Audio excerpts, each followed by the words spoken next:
J'ai passé un très bel après-midi aux côtés des dirigeants du bâtiment qui font partie du Club RSE, de la fédération.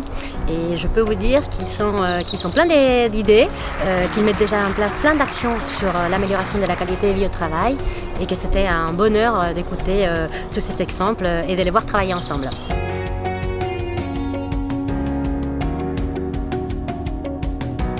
Aujourd'hui, la Fédération nous a proposé un atelier sur le thème de la qualité de vie au travail. L'intérêt de ce type de présentation, c'est que ça structure un peu la démarche, ça permet de lui donner un cadre et puis de s'inspirer de ce que font d'autres. C'était assez intéressant de voir un peu l'opinion de toute la communauté s'exprimer pour savoir quelle est la partie du corps la plus sollicitée en fin de compte dans la tête de chacun. La jeune génération qui arrive est beaucoup plus sensible encore à toute la qualité de vie au travail qu'on a dans nos entreprises aujourd'hui. Donc la démarche des qualités de vie au travail vise à améliorer les conditions de travail des salariés tout en tenant compte de l'augmentation de la performance d'entreprise. C'est super intéressant. Je pense qu'on serait dans notre entreprise, on n'en parlerait pas comme ça. Ce qui nous a permis en fait de partager, mais aussi de réfléchir à des solutions qui pourraient être mises en place à court ou moyen terme. Par exemple, si on veut mettre en place des actions de QVT, on peut travailler sur la santé au travail, sur le contenu de son poste, sur la promotion interne,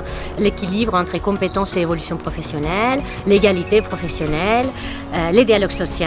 Enfin, les sujets sont vraiment vastes. C'est une réunion qui est très intéressante parce qu'on voit une nouvelle fois que tous les chefs d'entreprise se préoccupent de la santé, du bien-être de leurs salariés. J'ai trouvé ça très riche, très pragmatique, et d'avoir des retours d'expérience sur ce qui a marché et ce qui n'a pas marché, je trouve ça très intéressant. C'est une démarche globale qui permet aux salariés de donner son avis en ayant une vision sur des aspects qu'ils ne connaissaient pas avant.